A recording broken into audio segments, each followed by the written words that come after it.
So hey guys, welcome back to a new video. तो आज की इस वीडियो में हम लोग पढ़ेंगे मनोविज्ञान विकार को समझना, जो कि है हमारी BPCC 111 का। सिर्फ हम लोग एग्जाम इंपॉर्टेंट चैप्टर्स को कवर करेंगे और उसके टॉपिक्स को हम बताएंगे कौन कौन से टॉपिक्स आप अपने एग्जाम में इंपॉर्टेंट पढ़ के जाओ और उसमें से क्वेश्चंस आएगा। सो चलते हम लोग स्टार्ट करते हैं। तो इस बुक में 12 यूनिट है, टोटल 12 चैप्टर्स है जो 3 पार्ट में डिवाइड है, पार्ट 1, पार्ट 2, पार्ट 3। तो चलिए हम लोग जल्दी जल्दी स्टार्ट करते हैं। पहला तो अपना चैप्टर है जो कि है मनोवैज्ञानिक विकारों का परिचय। तो इस चैप्टर से आएगा ही, और अगर ये परिचय पढ़ रहोगे तभी तो बता पाओगे कि मनोवैज्ञानिक विकार क्या है। ये चैप्टर का पूरा यही है कि क्या पागलपन कहलाता है, कौन सा मनोवैज्ञानिक विकार है, ये सब चीज़ों को ही इसमें समझना है। असमानता और समानता का संप्रत्यय क्या है, इसका मतलब क्या होता है। ठीक है, मनोवैज्ञानिक विकारों का ऐतिहासिक परिप्रेक्ष्य क्या, पहले भूत, जादू टोना ये सब होता था, माता आना, ये आना, ये सब चीज़ें इसमें रहेंगी और भी चीज़ें रहेंगी। मनोवैज्ञानिक विकारों के समकालीन परिप्रेक्ष्य और क्या क्या चीज़ इसके समकालीन मतलब उसी टाइम उभरी। ठीक है, मनोवैज्ञानिक विकारों का वर्गीकरण, ये क्वेश्चन फंसेगा। 1.6 का इंपॉर्टेंट है और 1.3 ये बहुत इंपॉर्टेंट चीज़ है, इन दोनों को पढ़े रहना। और ऐसे फर्स्ट यूनिट चैप्टर की हमेशा ही इंपॉर्टेंट होती है, इसमें से कुछ ना कुछ हमेशा ही आएगा ही आएगा। ठीक है, इसमें से इसके अंदर भी बहुत सारी चीज़ें हैं जिसमें से कुछ भी पूछ सकता है। DSM का विकास है, ये मुझे नहीं लगता 1 to 5 है। और एक और भी चीज़ होती है ICD, 2 तरीके के क्या बोलता है डिसऑर्डर्स को बांटा गया है। 2 तरीके की मेन ऑर्गेनाइजेशन है, एक DSM 5 में आती है, DSM में आती है, और एक आती है अपनी ICD अंतर्राष्ट्रीय वर्गीकरण। ठीक है, वर्गीकरण प्रणाली में चुनौतियाँ भी हो सकता है, पूछ ले। वर्गीकरण प्रणाली, मनोवैज्ञानिक विकारों का वर्गीकरण, ये जो चीज़ है, हाँ ये 1.6 पहले बोल दिया इंपॉर्टेंट है, तो इसमें से सब कुछ इंपॉर्टेंट है। फिर मैं चलो जल्दी से अपने यूनिट 2 की तरफ चलते हैं।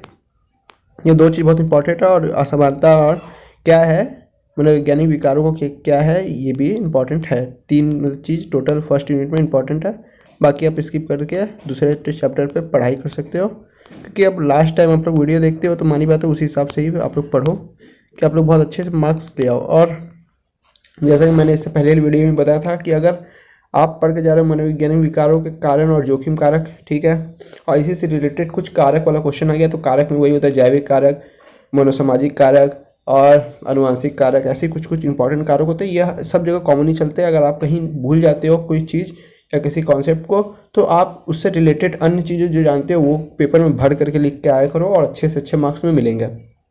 ठीक है, तो आगे आते हैं यूनिट 2 पे। तो मनोविकृति विज्ञान के सैद्धांतिक परिप्रेक्ष्य 1। ठीक है, इसमें इंपॉर्टेंट चीज़ है यही, मनोविकृति विज्ञान के कारक और जोखिम कारक क्या क्या है। इसमें कुछ भी वो डायरेक्ट पूछ सकता है, जैविक उपागम क्या होता है, मनोविकृति विज्ञान में मनोगतिक उपागम क्या होता है, व्यवहारात्मक उपागम क्या होता है। अगर इन सब के कॉन्सेप्ट आप लोग पहले से पढ़े होंगे, जो चीज़ है जैसे व्यवहारात्मक है, संज्ञात्मक है, कॉग्निटिव, ठीक है, मनोगतिक है, जैविक है, ठीक है, तो ये सब चीज़ें आपको बहुत ही जल्दी आपको कॉन्सेप्ट समझ में आ जाएगा, क्योंकि आप 2 साल पढ़ चुके हो, ये लास्ट ईयर आपका। तो मुझे लगता है कि इतनी चीज़ आपको पता चल गई होगी, क्योंकि इसके बाद वाला जैसे चैप्टर में मानवतावादी आएगा, तो मानवतावादी अब्राहम मैस्लो था, है ना। ये सब चीज़ें आपके दिमाग में तुरंत घूम जानी चाहिए, किस चीज़ से रिलेटेड है। तो ये सब चीज़ें होती है, तो आप लोग को पढ़ना है। इसमें मेन जो आपको बताया दे रहा है, मनोविकृति विज्ञान के कारक और जोखिम कारक और सैद्धांतिक परिप्रेक्ष्य में आप जितना पढ़ सको उतना अच्छा है। बाकी जो चीज़ में दिमाग ना लगे वो हम कहेंगे वो चीज़ स्किप कर देना। जितना हो सके यूट्यूब, इंटरनेट और वीडियोस का सहारा लो, अगर नेट है तो, वरना अपने से पढ़ना सही समझोगे। और जब खाली रहो, नेट बचे, तो हमेशा अपने कॉन्सेप्ट को क्लियर करो कि क्या होता है मनोगतिक उपागम, ये सब क्या होता है। ये सब पे हम सेपरेटली वीडियो आगे आने वाले समय में लाएंगे, तो आप चैनल चाहो तो सब्सक्राइब कर लेना, जिससे कि आपका कॉन्सेप्ट क्लियर हो जाए। अभी मैं थोड़ा बिजी हूँ, तो अभी तो वीडियोस नहीं आएंगे, मार्च के तक के बाद ही आएगी जो आएगी। अब क्या यूनिट 3 आ गया क्या यार, उधर वो मैस्लो का, हाँ यूनिट 3 आ तो गया कहीं। मैंने देखा मैस्लो का बना हुआ है, हम डर गए उसको देख के कि इतनी जल्दी स्किप मारा है ना। ये आया यूनिट 3, जैसे कि बताया था मनोविकृति विज्ञान के सैद्धांतिक परिप्रेक्ष्य द्वितीय आएगा चैप्टर। तो इसमें हम लोग का है अस्तित्व परक उपागम, मानवतावादी उपागम। मानवतावादी उपागम और अस्तित्व परक उपागम दोनों ही इंपॉर्टेंट है, दोनों ही आप बहुत जल्दी समझ जाओगे, क्योंकि आपको 2 साल पढ़ा हुआ है। पारिवारिक और सांस्कृतिक उपागम, मानी बात है इन्हीं सब चीज़ों से रिलेटेड होगा। वो सभी अनुभवों को सीखता है कि जिन अनुभवों से के बारे में हम बात कर रहे हैं वे घर में अर्थात पारिवारिक परिवेश में या हम जिस समाज में हम रहते हैं, जिस संस्कृति का हम हिस्सा है, बाहरी दुनिया के में हमारे संपर्क में आ सकते हैं। ठीक है, ये चीज़ होती है पारिवारिक और सांस्कृतिक उपागम में। हम जो चीज़ सीख रहे हैं उन चीज़ों का बेस क्या है, पारिवारिक रूप से हम कैसे कैसे सीख रहे हैं, सांस्कृतिक रूप से हम धीरे धीरे जिन चीज़ों को सीख रहे हैं, है ना, ये चीज़ें हो सकती है। शुरुआती अभाव, आघात, पर्याप्त पालन पोषण शैलियाँ, वैवाहिक कलह, तलाक, निम्नलिखित सामाजिक आर्थिक मतलब जो हमारी बन रही है मानसिक स्थिति।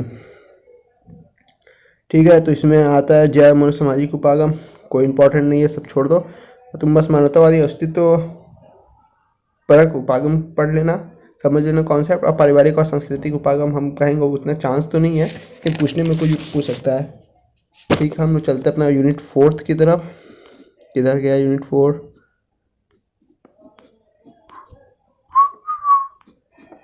यूनिट 4 आने वाला है। तो यूनिट 4 नैदानिक आकलन, परिभाषा और तत्व। ठीक है, नैदानिक आकलन से एक क्वेश्चन आएगा, मैं अभी बता दे रहा तुम लोग को, ये कुछ भी आ सकता है। परिभाषा और तत्व पूछ लेगा कि नैदानिक आकलन क्या होता है, इसका परिभाषा और तत्व के बारे में बताइए। 10 नंबर का एक क्वेश्चन डायरेक्ट। नैदानिक आकलन के प्रकार, नैदानिक आकलन के नैतिक मुद्दे, 3 में से कोई भी एक आएगा ही आएगा, या डायरेक्ट आ सकते हैं नैदानिक आकलन क्या है और इनके नैतिक मुद्दे के बारे में बताइए, ऐसे भी पूछ सकता है। जैविक आकलन भी होता है, इसमें जैव रासायनिक आकलन भी होता है इसके प्रकार में। तो कई तरीके की कॉन्सेप्ट है, नहीं सॉरी, जैविक आकलन होता है, मनोवैज्ञानिक आकलन होता है, और तीसरा होता है सामाजिक और सांस्कृतिक आकलन। लेकिन यही 3 कॉन्सेप्ट में और भी बहुत सारी चीज़ें हैं। जैविक आकलन में होता है न्यूरो इमेजिंग तकनीक, एक्सरे, MRI, PET MRI, ठीक है, ये सब चीज़ें होती है। और मनोवैज्ञानिक आकलन में होता है नैदानिक साक्षात्कार, इंटरव्यूज, व्यवहारात्मक संज्ञात्मक आकलन, है ना, ऑब्जर्वेशन, मनोवैज्ञानिक परीक्षण, क्या इसको बोलते हैं, साइकोलॉजिकल टेस्टिंग, ये सब चीज़ें होती है। ये सबसे मेरे भी दिमाग में लग रहा है कि पढ़े से है। तो यही 4 चीज़ों में से प्रकार में से आने के ज़्यादा चांस है, परिभाषा में से भी आने के चांस है, नैतिक मुद्दे मतलब इसमें से क्वेश्चन आएगा ही आएगा, ये लिख के ले लेना। फिर आएगा इसके नेक्स्ट वाले यूनिट से, यूनिट 5 में से एक क्वेश्चन, ऊपर के 3 यूनिट से एक क्वेश्चन तैयार होगा, और चौथे से एक क्वेश्चन आएगा, और 5वें से भी एक क्वेश्चन आएगा। चलो 5वां यूनिट हम इस खोलते हैं दूसरे पार्ट में। चलो, तो यहाँ से आज स्टार्ट होता है अपना यूनिट 2। तो इसमें क्या है, बालावस्था अवसाद। ठीक है, डिप्रेशन क्या होता है बालावस्था में, ठीक है, किसी भी चीज़ को लेकर प्रॉब्लम हो सकती है। तो इसमें से एक क्वेश्चन आएगा, आत्महत्या से भी एक क्वेश्चन आ सकता है, और क्या होता है ये विरोधात्मक अवज्ञाकारी विकार और आचरण विकार, इसमें से भी एक क्वेश्चन आएगा। इसका जो विरोधात्मक अवज्ञाकारी विकार है यह है ODD, और आचरण विकार होता है OCD। ठीक है, तो इसमें से एक क्वेश्चन आएगा, ये दोनों में से एक क्वेश्चन आएगा, विरोधात्मक में से या आचरण विकार में से एक क्वेश्चन आएगा। और इसके आगे भी एक तो चीज़ें हैं, उनसे भी क्वेश्चन आने की चांसेस है। तो इसमें से सब कुछ इंपॉर्टेंट है। 5वां यूनिट में से आत्महत्या से वो 5 नंबर में से, और बालावस्था अवसाद करके 5 नंबर में से एक क्वेश्चन में जो A और B पार्ट करके देता है, दोनों पर टिप्पणी कीजिए। ये इसमें से आ सकता है बालावस्था अवसाद और आत्महत्या, दोनों आ सकता है। और एक क्वेश्चन में चाहे तो विरोधात्मक अवज्ञाकारी विकार में डाल दे, उसके नैदानिक परिप्रेक्ष पूछ ले, कुछ भी पूछ सकता है वो। बाकी और कुछ चीज़ पढ़ने लायक नहीं है। रोग हेतु कारक, नात्मक कारक, वही सब चीज़ें होती है, जैविक कारक और मानव सामाजिक कारक, है ना, और अनुवांशिक कारक। ठीक है, ये 3 कारक हर जगह फैक्टर होता है, इसमें से एक बढ़ सकता है किसी किसी स्पेशल केसेस में। आसक्ति सिद्धांत आप लोगों को पता होना चाहिए क्या होता है, बॉल्बो का था ये। कोई यूनिट बदली तो नहीं रहा है, ठीक है, जल्दी। विरोधात्मक, इसमें एक केस स्टडी दी रहती है जहाँ पे आप लोगों को पता होगा, तो आप उससे बहुत अच्छे समझ सकते हो कि रियल में काम कैसे करता है, क्या होते हैं उसके मतलब किस टाइप के उसके आपको वो देखने मिलेंगे, आचरण देखने मिलेंगे, उसमें क्या क्या प्रॉब्लम्स देखने मिलेंगे उनके पर्सनैलिटी में, उनके व्यवहार में, उनके बिहेवियर में क्या चेंजेस देखने मिलेंगे। तो अपन आता है यूनिट 6 पे, संलीनता, वनक्रम विकार और अवधान न्यूनता अंतरक्रिया विकार। शालीनता वनक्रम विकार होता है ASD के नाम से जाना जाता है, और अवधान न्यूनता अंतरक्रिया विकार होता है ADHD के नाम से जाना जाता है। ठीक है, तो शालीनता वनक्रम विकार को कहा जाता है भाषा के क्षमता के बावजूद भी पारस्परिक सामाजिक संपर्क का अभाव, ध्यान न देना, नजरें न मिलाना, भावात्मक व्यक्ति नहीं कर पाना, अपनी गतिविधियों में मगन रहना, जो भी कर रहा है वो कुछ बोल रहा है तो उसको नहीं सुनना, भाषा और क्षमता के बावजूद पारस्परिक संबंध नहीं बना पाएगा, बोलेगा नहीं ठीक से, वो अपने अंदर की भावनाओं और फीलिंग्स को उतना बात नहीं करेगा, और किसी भी कॉन्सेप्ट पे ध्यान नहीं देगा, नजरें नहीं मिलाएगा किसी से। ये सब चीज़ें होती है शालीनता वनक्रम विकार में। और अवधान न्यूनता अंतरक्रिया विकार होता है जिसे कहते हैं ADHD। वो होता है उत्तेजना, उसमें होती है उत्तेजना, ध्यान, सतर्कता, चयनात्मक ध्यान, निरंतरता ध्यान, ध्यान भंग से संबंधित समस्याएं सब होती है। उसमें वो ध्यान कहीं फोकस नहीं कर पाता। इसमें वो एक किसी भी चीज़ में फोकस रहता है और दूसरी ध्यान की जगह चीज़ों को भूला रहता है, किसी से बात नहीं करता, समझ नहीं पाना। इसमें ये बहुत जल्दी उत्तेजित हो जाएगा, किसी चीज़ के लिए फिर ध्यान नहीं दे पाएगा, सतर्क नहीं रहेगा, थोड़ा सा भटका रहेगा। चयनात्मक ध्यान रहेगा कि इस चीज़ को चुने, इस चीज़ को चुने, और जिस चीज़ को चुन लिया उस तरफ ध्यान ज़्यादा फिर कहीं देगा। निरंतर ध्यान नहीं बना पाएगा, ध्यान भंग होगा, जिस भी काम में लगेगा, ऐसी चीज़ें होती है। ठीक है, ये यही दो चीज़ है। इसमें क्या कार्यात्मक कारक होता है, ये सब चीज़ें थोड़ी बहुत वही सब चीज़ें रहेंगी। पालन पोषण ये सब कार्यात्मक कारक है। ADHD और उपचार दोनों में से किसी में भी पूछ सकता है इसका उपचार क्या होता है, और इसको बताएं और उसके उपचारों पर चर्चा करें। शालीनता वनक्रम विकार क्या है और इनके उपचारों पर चर्चा करें, ऐसे करके क्वेश्चन तैयार कर देगा वो। तो इस चैप्टर में से इन दोनों केस में से कोई भी एक चीज़ पूछ सकता है वो। हम यही कहेंगे पढ़ने से अच्छा समझा करो, ज़्यादा वीडियो देख लो, कुछ नई जानकारी दिमाग में जल्दी घुस जाती है जो किताब में लिखी रहती है। कहाँ भाग रहा है, जो छोटा बड़ा हो रहा है। ठीक है, बौद्धिक अशक्तता और विशिष्ट अधिगम विकार। ठीक है, बौद्धिक अशक्तता क्या होती है?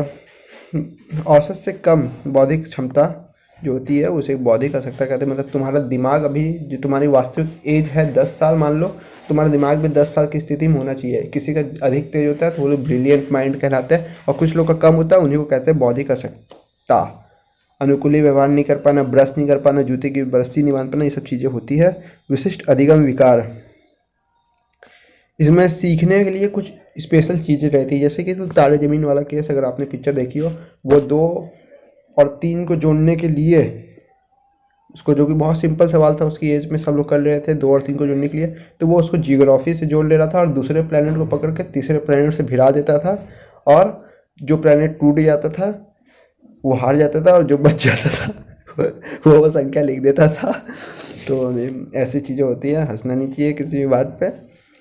ऐसे केसेस पे बौद्धिक अशक्तता में नैदानिक स्वरूप 4 प्रकार का होता है: हल्की, मध्यम, गंभीर और गहन। ठीक है, विशिष्ट अधिगम विकार भी तुमको बताई दी क्या होता है। इसमें लिखने में पढ़ा आ सकती है, जैसे ईशान को थी, जो पढ़ने में भी आ सकती है जो कि ईशान में थी, अंकगणित में भी आ सकती है जो कि ईशान में थी, कि किसी को भिड़ा दे रहा है मैथ में 2 नंबर 3 नंबर से, वो जियोग्राफी से मैच कर लेता था और उसमें प्लैनेट को भिड़ा देता था उसमें ले जाके। दूसरे प्लैनेट मतलब एक सीक्वेंस होता है ना, तारा है, फिर शुक्र है, फिर बुध है, फिर शुक्र है, फिर पृथ्वी है, फिर मंगल है, ऐसे करके।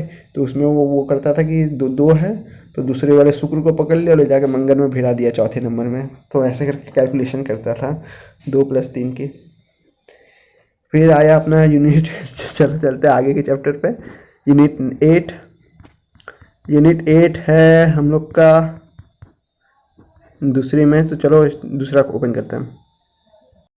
तो यहाँ से हम लोग का स्टार्ट होता है यूनिट 8 दुश्चिंता विकार। इसमें से क्वेश्चन आएगा एंजाइटी, है ना। एंजाइटी बहुत इंपॉर्टेंट चीज़ है, ये हमेशा पूछी जाएगी अलग अलग, आगे भी पीछे भी। अगर आप इसको आगे पढ़ना चाहो तो एंजाइटी और दुर्वृत्ति, फोबिया और एंजाइटी ये चीज़ आएगी। दुर्वृत्ति होती है, फोबिया अपना, ठीक है। फोबिया बहुत सारी चीज़ों से हो सकता है, खाने से भी होता है। कई लोग को ये खाना हमको खा जाएगा, जैसे कि पिक्चरों में होता है कि फूल ये वाला देख के डरते हैं लोग, है ना। तो ये सब दुर्वृत्ति होती है। ऊपर से ऊंचाई से देखने में डर लगता है, किसी को पानी से डर लगता है, ये सब होती है। दुश्चिंता होती है खतरा के पूर्वानुमान के अनुभव की जाती है जब ऐसा कोई खतरा नहीं उपस्थित होता है या जिनको स्पष्ट नहीं किया जा सकता है, तो ऐसा दुश्चिंता एंजाइटी हो जाती है। जगह पूर्वानुमान हो जाता है, उसमें खतरा के पूर्वानुमान कर ली जाती है लेकिन खतरा होता नहीं है। और दुर्वृत्ति होती है किसी विशेष वस्तु या स्थिति का एक विस्तार से चलने वाला असंगत भय, मतलब देखते ही उसमें भय, किसी भी चीज़ को सुन लिया वो बहुत ऊंची जगह है उसमें भी भय है ना। इसमें ठीक है 3 श्रेणियाँ होती है दुर्वृत्ति में, विशिष्ट, सामाजिक और विवृत्ति। 3 तरीके की होती है दुर्वृत्ति। तो इनके देखो दुर्वृत्ति और दुश्चिंता दोनों के आपको वो याद करने पड़ेंगे, क्या होता है कारण, क्या लक्षण होता है, इन दोनों के डेफिनेशन याद करनी पड़ेगी। अगर आ गया तो डेफिनेशन लिखना पड़ेगा। आतंक विकार भी पूछ सकता है कभी कभी, उसका कुछ भी मन करता है ऐसे। देखो इसका कॉन्सेप्ट बहुत सिंपल चलता है, ये पेपर बदलता है तो जैसे फिर ऐसे करता है कि आतंक विकार पूछ रहा है तो इसमें कुछ बदल देता है। कई बार ये बहुत ज़्यादा डिफरेंस कर देता है, जैसे कि हम लोग का जून 2024 का पेपर में बहुत ज़्यादा डिफरेंस कर दिया था, बहुत अलग अलग चीज़ें पूछ लिया था। जो लोग बढ़िया से पढ़ के गए होंगे वही लोग बता सकते हैं, और कोई नहीं बता सकता है। और 2 ही 3 क्वेश्चन घर बार वाला सेक्शन से रखा, बाकी 5 क्वेश्चन ये भाई साहब बदल दिए बहुत अच्छे से। तो खोने में कुछ भी हो सकता है, लेकिन आप लोग हमेशा ज़्यादा से ज़्यादा पढ़ के जाओ। सामान्यीकृत दुश्चिंता विकार, इसमें से भी कुछ है वो क्वेश्चन उठा सकता है, क्योंकि देखो विकार से 2 या 3 क्वेश्चन तो तुम्हें विकार से पक्का का पक्का देखने मिलेगा। वो आप कोई पूछ ले, OCD पूछ ले, HDC पूछ ले, कुछ भी पूछना चाहे पूछ ले। आतंक विकार बहुत सिंपल होता है, इसको इनके एग्जाम्पल से तुम इनके दिमाग में घुस जाओगे कि क्या होता है। एक बार पढ़ते ही आपको एकदम दिमाग में एकदम अच्छे से आ जाएगा क्या होता है। सामाजिक दुश्चिंता विकार के कारणात्मक कारक कुछ भी पूछ सकता है, सामान्यीकृत पूछ सकता है, सामाजिक दुश्चिंता विकार दोनों में से कुछ भी पूछ सकता है। फिर हम लोग बढ़ते हैं अपना यूनिट 9 की तरफ। यूनिट 8 या यूनिट 9 से एक क्वेश्चन आएगा, देखो हम बता दे रहे हैं। और किससे आएगा हम ये नहीं बता सकते क्योंकि पेपर हम बनाते नहीं है। तो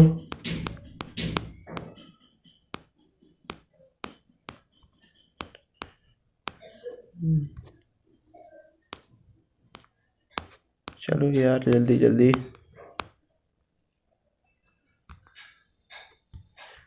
आ गया हम लोग का मनोग्रस्ती बाध्यता विकार। ये इसमें से जो क्वेश्चन आएगा वो आएगा मनोग्रस्ती बाध्यता विकार से, तो इसी को कहते हैं ODD। ठीक है, मनोग्रस्ती बाध्यता विकार में अवांछित, दखलकारी और दोहराव वाले विकारों, छवियों या आग्रहों की उपस्थिति होती है जो मनोग्रस्तियों की संबंध संकट को बेअसर करने या कुछ आशंका वाली स्थिति को होने से रोकने के लिए बाध्यकारी व्यवहार के साथ होते हैं। इनके जो कारक होते हैं वो वही सब होते हैं: अनुवांशिक, तंत्रिका तंत्र, दिमाग में चोट लग जाना, मनोगतिक मॉडल, व्यवहारात्मक मॉडल, संज्ञात्मक मॉडल, ये सब चीज़ें होती हैं। ठीक है, इसमें वो क्वेश्चन कुछ भी पूछ सकता है, रोगोत्तिक कारक भी पूछ सकता है, उपचार भी पूछ सकता है। तो इसमें उपचार के 2 ही चीज़ है, CBT को भी आपको पढ़ना ही पड़ेगा, आप लोग की बुक में है, मानी बात है CBT। संज्ञात्मक व्यवहारात्मक चिकित्सा इसे कहा जाता है। ठीक है, और एक और इसमें से 2 ही चीज़ है, और इस बुक पूरी मतलब ये यूनिट बर्बाद है चैप्टर वाला। फिर है शरीर डिस्फॉर्मिया विकार BDD का वर्तमान संप्रदाय उनके उन लेखों के अनुरूप है, और इसमें रूप रंग के बारे में अधिक सोच विचार। इसमें ये चीज़ होती है कि हम थोड़े दुबले हैं, हम थोड़े पतले हैं, मेरा चेहरा ऐसा है, मेरा चेहरा फूला हुआ है, मेरी जौला नहीं बनी है मेरे ये चीज़ें, मेरे वो चीज़ें। इसमें सोच करके इंसान अपनी उन खूबियों को बेहतर करने में लगा रहता है और उसमें चिंतित रहता है, तो उसमें हैप्पी हार्मोन्स जो होता है वो नहीं उजागर होता है। ये सब हम काल्पनिक बात नहीं कर रहा, मतलब ये सब चीज़ बुक में नहीं लिखी है हैप्पी हार्मोन्स वाली, मतलब वो खुश नहीं रह पाता और उसमें ज़्यादा वो डिप्रेशन में एक चीज़ को लेकर के फंसता जाता है। उस चीज़ों के साथ बेहतर करना और अत्यधिक चिंता रहित, अत्यधिक आत्म जागरूकता होने के साथ साथ उनमें कल्पित देशों के बारे में अत्यधिक और पूर्वारत्ती दुश्चिंता उत्तेजक विचार शामिल होता है। जैसे कि इसका बहुत सिंपल एग्जांपल दे रहा है, जैसे कि आज के समय में जेन जी, जो कि हम भी हैं और शायद में भी आप भी हो, में एक गर्ल्स में है कि कोरियन ब्यूटी प्रोडक्ट्स, ये चीज़ ज़्यादा चल रही है कि उन जैसा चेहरा, उन जैसा रूप रंग आप मिल जाए, लेकिन ये चीज़ होती नहीं है। इंडियन जेनेटिक्स अलग होता है, कोरियन जेनेटिक्स अलग होता है। कोरियन लोग धनिया नहीं खाते, कोरियन लोग के देश में धनिया ही नहीं उगता है। क्यों? क्योंकि उनको धनिया का स्वाद साबुन जैसा लगता है, इसलिए वो लोग अपने देश में धनिया नहीं उगाते हैं। आपको ये बात पता नहीं होगी शायद। ठीक है, तो इसके फिर BDD का जो है शरीर डिस्फॉर्मिंग विकार, इसके फिर रोग हेतु कारक और उपचार आता है, जिसमें वही CBT आती है। तो CBT आपको टोटली पढ़ना पड़ेगा, और एक औषधि होती है, ये नाम याद नहीं आ रहा है, देख लेंगे, इसमें भी लिखी होगी। वो औषधि को भी आप लोग नाम याद रखना, क्योंकि वो ये औषधि एक क्या है, इंफोरोनिया ऐसे करके कुछ इसका नाम है।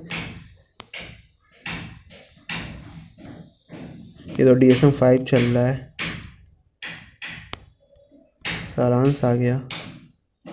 हाँ, उपचार आया ना, CBT है। अबे क्या मजाक है, दवा है। हाँ, सेरोटोनिन, एक ये दवा होती है सेरोटोनजिक, यह हो गई है इसमें रिएप्टेक इनहिबिटर, एक ये होती है। ऐसे सेरोटोनिन होती है जो अवसाद में दी जाती है, वो ये कॉमन दवा है, ये सब अवसाद में मिलेगी और सब के सब विकारों में आपको यही दी जाती है। तो इसको आप लोग थोड़ा सा नाम से अच्छे से याद करना। फार्माकोथेरेपी के सिफारिश से दी जाती है, ये सब लंबी चौड़ी लाइन लिख देना इसमें, ठीक है। अगर लक्षण खराब हो रहे हो तो ये दवाई दी जाती है इसमें इलाज में, ऐसे करके एकदम कहानी बना के लिखना है। इतना नहीं है कि इसमें जो दवा दी जाती है उसका नाम ये है, ऐसा नहीं लिखना। और जो दवा का नाम है ना, इसको ऐसे ब्लैक पेन से अच्छे से लिख के उसको अंडरलाइन कर देना, जैसे वो समझ जाएगी हाँ इस लड़के को पढ़ा हुआ है। कहानी नहीं लिख दिया इसमें, दवा के नाम पे दुआ नहीं लिख दिया है, दवा काम नहीं करती, दुआ दी जाती है इसमें, ये सब नहीं है। उसका दवा का नाम अच्छे से ब्लैक करके लिखना। फिर चलते हैं हम लोग यूनिट 10 की तरफ अपने। तो आगे हम लोग विच्छेदन विकार और दैहिक लक्षण, ठीक है। विच्छेदन विकार होता है विच्छेदन अनुभव में व्यक्ति से या अपने पर्यावरण से अलग महसूस करता है। ऐसी संभावना है कि यह अनुभव बेहद तनावपूर्ण अभिघातज घटनाओं के प्रतिक्रिया में होते हैं।